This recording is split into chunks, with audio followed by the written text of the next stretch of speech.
Morning, everyone. Welcome to another episode of Afro Scientific Spirituality. I still remain my humble self, Ife West, wishing you life and direct from the heart of Africa. Today, I would like to talk about a very sensitive and important topic. This is the issue of the problem of cultural appropriation being uh, complained against by Indians. That is, Indians that are practicing the religion of Hinduism. They appear to be having a kind of aggressive stance or behavior towards foreigners that are practicing Hinduism, i.e., black people and also white people that are practicing Hinduism, making use of Hindu god symbols, chants, mantras, and Hindu materials just by promoting it or publicizing it online, on social media, on the internet, on their YouTube channel. Before you know, you will see one or two Hindu Indians on your page start shouting, screaming for you to stop using their symbols, that it is cultural appropriation, that you are not respecting their gods, that you are not from India, you have no right to talk about, use, or identify with any element of their culture. This issue has been going on for quite some time now, and currently it is getting out of hand. So I have decided to come to talk about this issue, about this overzealous Hindu Indians, or should I say they are myopic? I don't know, but let's get to the bottom of this issue. I want you to be the judge of what I'm going to talk about today. First of all, we have to define the term cultural appropriation. What is cultural appropriation? According to the Oxford Dictionary of English, cultural appropriation can be defined as the unacknowledged or inappropriate adoption of customs, practice, ideas of a certain people without proper acknowledgements, i.e., stealing of people's culture, plagiarizing without acknowledging the source. That is the main definition of cultural appropriation. Then, we also have two other terminologies or phenomena that occurs with the problem or with the situation whereby cultures come together. We have what they call acculturation. This is a process whereby during which a person or group of persons adjust their own culture, traditions, beliefs by adapting or borrowing traits from a dominant culture or from another culture. This is called acculturation. It is totally different from cultural appropriation. We also have what they call the cultural assimilation. This again, according to anthropology and sociology definitions, is a process whereby individuals or groups of different ethnic heritage are absorbed into a dominant culture or society. So these are three ways whereby cultural elements can be transmitted among cultures or from one culture to another. So the main issue in this channel today is on cultural appropriation. What these overzealous Hindu devotees always talk about when they see somebody that is not from India practicing their culture, a black person or a white person, a Caucasian or an African, they will say the person is guilty of cultural appropriation. Okay, let me get this clear for these people. Hinduism is the third largest religion in the world today. After Christianity, Islam, the third largest is Hinduism. And Hinduism, though it was not spread by violence and conquest, much like the other two religions before it. They got disseminated by the peaceful nature of carrying out their message to people. We can say Buddhism originated from Hinduism. It is a peaceful religion. They didn't go around killing people, cutting people's heads, stealing people's land, enslaving people, and forcing people to convert to Hinduism. That is one good thing about the religion. They actually go to places, they set up temples, they encourage people to live in harmony with the environment, and some of them practice vegetarianism. They also do spiritual services and work for people. They brought this idea to Africa. So, from what we can say about the Hindu religion or spiritual system, they have advocates, people that actually left India to different parts of the world, and they carry these religions to other parts of the world. They are the ones that go all over the places spreading this religion, trying to get people to adopt the religion, telling people it's a religion of peace, a religion of harmony, telling people about the religion, building temples. In Nigeria, for instance, I always make example with my country. I don't make examples with other people's country so that somebody will not also accuse me of country appropriation, because it's very rampant nowadays. You can't talk about my country. You are not from my country. How dare you? So, in this present day dispensation, I will use Nigeria. I am from there. We have over 60,000 Indians currently living in Nigeria. If you check online, check the statistics, they are well over 60,000. That is what we know, the government record, official records. But if we go by unofficial records, I believe there will be well over 100,000 Indians that call just one country, call Nigeria their home.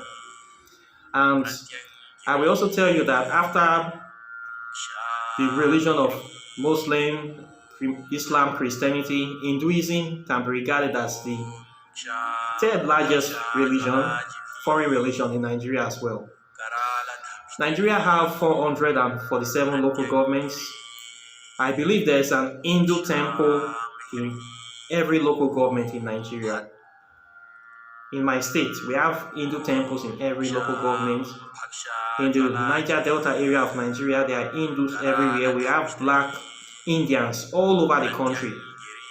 We cannot even estimate their numbers, but we know we can roughly say there might be over 1 million black Hindus living in Nigeria. These are Africans that have converted to the religion. Over 1 million of them. Now, these people that have converted to the Hinduism, that are starting to promote this religion on their social media status and their YouTube channel, you now see native Indians from India screaming cultural appropriation. This is very sad, because you cannot accuse these people of cultural appropriation, because you are the one that brought this religion to their lands. If you don't want people to practice your religion, why did you bring it? Why did you carry it, transported it to their land, and you built temples for them? You invited them to the temples to practice the religion. You cannot be selling your religion and be at the same time accusing people of practicing the religion. What exactly do you want here? What is your aim here? I'm talking about Nigeria. I have a friend in South Africa. He also practices Hinduism, does a lot of videos, very good quality videos about Hinduism, and also help to promote the religion. He gets attacks often from Indians, native Indians attacking him of cultural appropriation. I believe there are also many Indians that are not native to South Africa living in South Africa. Even the, how will I say, what is this man? Uh, their leader, Gandhi, Mahatma Gandhi, also lived in South Africa at a certain point in time. So these people have a lot of temples in South Africa, and there are many black South Africans that are practicing Hinduism. So how come are you that brought this religion, how are you also accusing them of cultural appropriation? How is it done?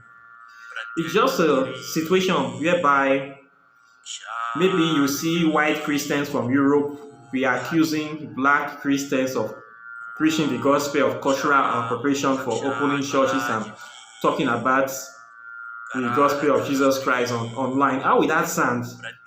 Is it not counterproductive of what you are trying to do?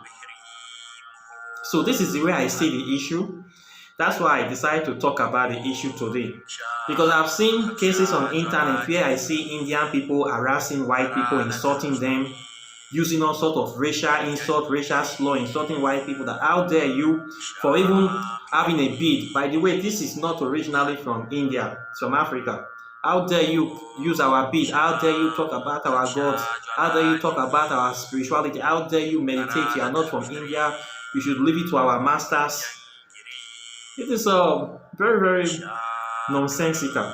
You people went all over the world encouraging people. I have been invited to Hindu temples.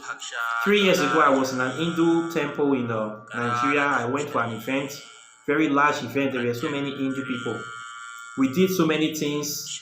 They even gave me coconut rituals to do. The priest rubbed something on my head, and we did many things. If I have recorded that event and uploaded it online, I will probably, maybe some Hindu devotees will start accusing me of cultural appropriation.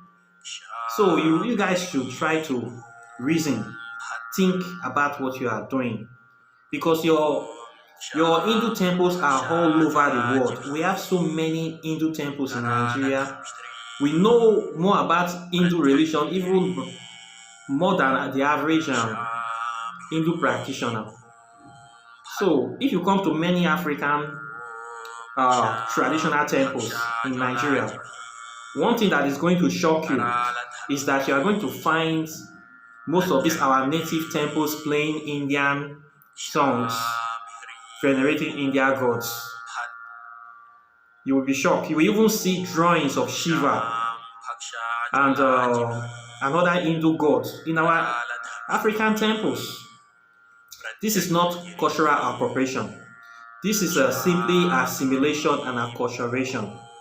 Everybody knows that when they see the picture of an Hindu deity, there's no way you can say that it's from America. Everybody knows the unique signature of Hindu deities. Everybody know how they look. Everybody know how the religion is. It is not something somebody can just come from out of nowhere and say that this is originally from India. If anybody is going to even drag the origin, if we trace the deeper origin of Hinduism, we can trace it back to ancient Egypt for thousands of years. But nobody is dragging your current religion with you. We have a lot of spiritual practice in Africa. The only reason black people are practicing current modern day Hinduism today is because you people brought it to Africa and your temples are all over the place. If you go online on Google and do a simple search, you will see thousands of black people that are practicing Hinduism in every country in Africa. This is something you should be proud of, that your religion is actually growing and foreigners are coming into it. You should not be insulting foreigners, especially using racial insults against people that are helping you to promote your religion, to make sure your religion grow and survive. In my own opinion, honestly, I think Hinduism is still better than Christianity and Islam and Judaism. If you ask me to choose between this religion, because it's non-violent and it's much more natural than those other religions. So, please, my fellow enlightened Indian brothers and sisters, I would like you people to check out this video and consider what I'm saying. Please talk to your brothers over in India, those overzealous ones that are always harassing black people, that are doing videos promoting Hinduism. Stop, because it does not make sense. If you really don't want black people to practice your religion, talk to your brothers that are in Africa to shut down all their temples, so that we will know that yes, you really don't want foreigners into your religion. But you cannot be opening temples in every place you can find space, and then you still be accusing your people, your students or followers of cultural appropriation. It does not make sense. So that is the reason why I decide to talk about this issue today. Because we have been seeing cases of few people streaming any little thing. You see a white person rocking an Hindu god, cultural appropriation. Somebody posted a picture of a Hindu god, cultural appropriation. Somebody is meditating an Hindu chant, cultural appropriation. So what do you want them to do? Okay, if you are against that, you should tell your temples. We have Guru Maharaji, we have Hare Krishna temples all over Nigeria. There's no single person from Nigeria that don't know about Hare Krishna. I even have somebody from my family that used to be a member of Hare Krishna. That is more than 30 years ago. He was a vegetarian, was a staunch advocate of Hare Krishna. He was even ready to die for the religion. That kind of person will today do a YouTube video that will start insulting him. You see your mentality? So, this is the case of cultural appropriation. I want you guys to think. I believe there are very intelligent people in India, and I want you people to think about what your fellow Hindus are doing online and tell them to stop what they are doing. It does not make sense. Your temples are all over the world. If you don't want people to practice, close your temples. It's just like me now. On this channel, I talk about African spirituality. My aim of talking about African spirituality is because I want people to practice African spirituality. I want more people from all over the world. I don't care wherever you are. You are white, you are black, you are Chinese. You are welcome to practice this as long as you practice it the right way and you do not abuse it. You are welcome to it. I think it's a very, very good spiritual system. It gives you 100% harmony with the planet. It is eco-friendly, environmentally friendly. It is not capitalistic in any way. It is straightforward. I think it's the best. So I'm promoting our African spirituality. So I cannot be saying this, then tomorrow I see a white person practicing African spirituality, I'll be insulting them or abusing them, accusing them of cultural appropriation. Although there are some black people that do that, but for me it does not make sense. And those black people, they are not really matured enough in mind to see the bigger picture of things. I used to ask many of these my black people that are talking that African spirituality should be for only black people. I asked them, what do you want white people to practice? Do you want them to become more Christians or Islam? Which other option do they have? If they are more Christians, it's a problem for us. If they are going to become Muslim, it's the worst. So it's better they come to African spirituality. We have more people, we connect them to the planet, let them know the truth, and I think it's a win-win situation for everybody. That is the way I see it. So I don't discriminate people that want to practice African spirituality. My only request is that you practice it well and you follow the rules, you respect the religion, respect the culture, respect the tradition, and you are good to go. So I don't believe in the ideology that African spirituality should be gatekept, that it must be for certain people. I don't think so. If you can, African spirituality have various types. There's not one practice. Every culture have different. We have different system. We have Voodoo, we have Igbe, we have Orisha system, we have Palo Mayombe, we have Queen Banda, we have so many. There are some African spiritual practices that are very, very tedious, very heavy, Not everybody can practice them. Even me, there are not every African spiritual practice I can do. I do not have power to do. There are some that are very deep, that are very, very heavy and complicated for most Africans to practice. I know this. If I expose some African practices to you, you cannot practice them. Not all of them. I only refer people to the simple ones that everybody can do. I try to make it simple. I don't take you to the deep end of the pool. For most Africans, they cannot even swim to the deep end of African spirituality. It's very, very deep. Not to talk of white people. They will just die. Even this one I'm teaching, most white people that have come to say they want to learn, just the first book they read, they run away. When they read the destruction of black civilization, when they see the horrors and tribulations that black people have faced, many of them cannot even bear to imagine the kind of horror. They just run away. They can't do this. So it's not for everybody, I know. But if your spirits and your minds can be able to carry this load, this burden, then it is for you. Everybody is invited, but nobody is delighted. Everybody is welcomed. You want to practice African spirituality, you need to know the history. You need to pass through that fire, so you can be able to see the world from the eyes of a real African. That is what it takes to practice African spirituality. If you are not ready to be a part of our struggle, our suffering, our pain, our tribulations, you cannot be a part of our glory. You cannot. When you accept the package, you accept everything. It's a complete package. You cannot take the good and leave the bad. You must take everything. If you can be able to pass through that fire, then we'll know that yes, you are reborn. You are one of us. So many people cannot take the horrors of our history. Many of them, when they begin to see the real history, they begin to see the lies that Western academia have covered, have used to blind their eyes. Many people become shattered. Even for black people, you will first become destroyed. You become shattered, and you will not be born into the new world of reality. You now start living. You become like Neo in the Matrix. When you wake up, you find out that you have been fed lies and all sort of trash for the better part of your life. You start learning how to live again, learning how to see the world again, learning how to behave, realigning your priorities. You start learning how to walk like a newborn baby. That is what it takes to practice African spirituality. I encourage people to come in, but you should be ready. It is something that is not easy. I don't discriminate people.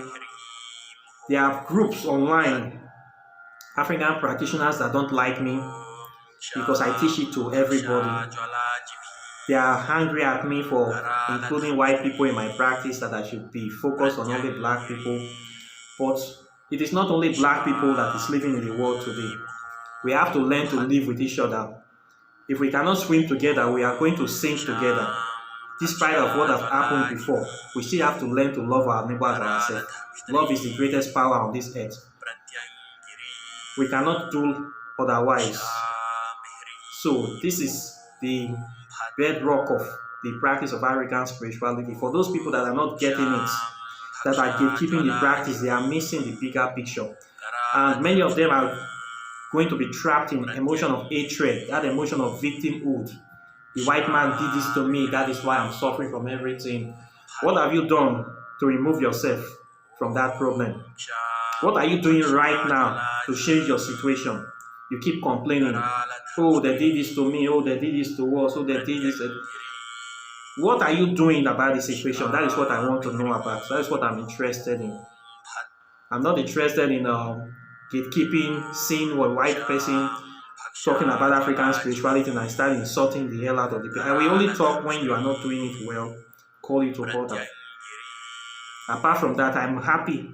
If you go to Brazil today, you see a lot of white people practicing the Orisha system. Some of them are even doing better than black people. I'm very, very impressed. And that is what I want to see. This unity, conformity, people actually coming together, connecting with the earth, connecting with the planet, connecting with the elements. It's a win-win situation for everybody. That is the essence of African spirituality. So Cultural appropriation is something that is a situation that is serious, but it's something we should watch. We need to know the difference between cultural appropriation and acculturation and cultural assimilation. Okay? For people that are saying that African spirituality must be for only Africans, we should not include the white people. You should not also use anything from white people's culture. You should not also use any technology because that should be also cultural appropriation. That is the way I see it. If you say that white people should not practice African spirituality, then anything that they have from their culture, you should not drive their cars made in America or made in Europe because that should be also cultural appropriation.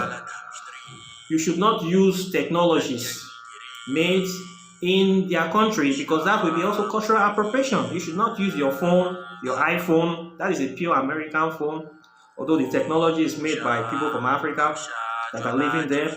But anything that is predominantly associated with that culture, you must not use it because it is also cultural appropriation. That is the only way I will respect you. I also say the same thing to those misguided people in Boko Haram that are saying that Western education is dangerous. That is the meaning of the name Boko Haram. Western education is dangerous, is evil. You are saying Western education is evil. You want to destroy schools. You want to destroy everything about Western education. But you are using AK-47, which is a direct byproduct of Western education. You are driving Toyota vehicles to kill people, which is a direct product of Western education. You are driving Nissan vehicles. You are using RPGs, grenades, which is a direct product of Western education. Does it make sense? If people did not go to school and adopt Western education, how will they produce these weapons that you are using to kill people? You are taking medicine to treat your soldiers that are direct products of Western education. You're taking Panadol extract, taking drips, taking regular pharmaceutical medicine to heal, but you don't want the education to grow. If you're really serious about destroying Western education, you should be using bow and arrows, you should be using spears, you should be riding on horsebacks for your jihad. You should not be even wearing watch. You should be using sun dial, using an ancient sun compass to determine time, so that we will know that yes, you totally hate Western education. You don't want anything. You should not be using cell phones to call your commanders and your troops when you want to kill people. You should not be using phone. Phones are product of Western education. So if you are saying it's evil, but you are using technology from that culture to advance your low mentality ideology of murder and kill, that means you are very, very stupid. You are an evil spirit that needs to be wiped out. You are a cancer that needs to be expunged from the surface of the earth. So that is what I see about these people. If you don't want people to use your culture, most of Indians, they are in Africa, in Nigeria, taking natural resources to India. They come here for gold, diamonds, all sorts of raw materials. They are coming to take anything they can take. If you are saying that your music, that I'm playing this Hindu music in the background of my video is cultural appropriation because I'm a black man, then you should block your music from the airstream. You should block it. You should not put it on the internet for everybody to have access to. And you should not come to Africa to take any natural resources because that is also cultural appropriation. It is as simple as that. You should not send your people here to take anything from us. You should be within your community, your gated country, your gated community, be living by yourself, eating by yourself, doing everything, totally cut out from the world, the rest of the world. There are people living like that. We have people in Amazon that are living like that till now. They have not died. They don't take anything from any other culture. Even right in your India, there are some black Indians, the ancient founders of India, your black ancestors. Some of them are still living in India in a place where they don't allow anybody to go in. They kill every foreigners. In your country, your government has even decided to fence them in to leave them to be at peace with themselves. They don't want any foreign. You should be living like that. Then we will understand that yes, you people are very serious about what you are talking about. Okay. In Nigeria today, there is this movie called Z World, this Indian sitcom. Z World is like a scourge in the minds of many African women. I don't understand. They love this Hindu program so much they can never get their eyes from watching Z World. Everything about Hinduism, they are so fascinated. They are, I will say, they are the largest subscribers to these Hindu movies, to Bollywood. We have so many of them. You cannot be selling your culture, selling your movies, promoting it to the whole world. And when people start dressing like you, playing your music and talking about your culture, you will start accusing them of cultural appropriation. That is very inappropriate. What is taking place is not appropriation, it is acculturation and cultural assimilation. And it is a good thing for you people because it brings more money to you people, but your stupid people will not see this way. When people adopt your culture, they buy more of your products. You sell more, you make more money. That is what everybody do. People sell their cultures. But instead, you are insulting your customers. So, personally, me in my own view, I'm very confident in what I do. I don't need to promote other people's culture. I have my own. But if I see something nice and I can use, that I think is useful, I can borrow it for a while and maybe help you to even promote it. So I don't see anything wrong in that. That is how we should live. We are here to cooperate and collaborate, not to compete and tear each other down. Okay? So that is how I see this topic of cultural appropriation. So this is what I have for you today. I hope that you can be able to see reason with what I have said about this issue. For my Hindu brothers, I hope you can understand my point and you can educate your other Hindu brothers about what they are doing. They should stop doing it. Nobody can take your culture from you. We know what is India. We know what is not India. Okay? So, I hope that this message is well received. And I wish you a very wonderful day. Like and share this video. Subscribe to this channel. Hit the notification bell so you can get my latest updates. I have many interesting topics for you this year. And I'll be seeing you in the next video. Take care and bye.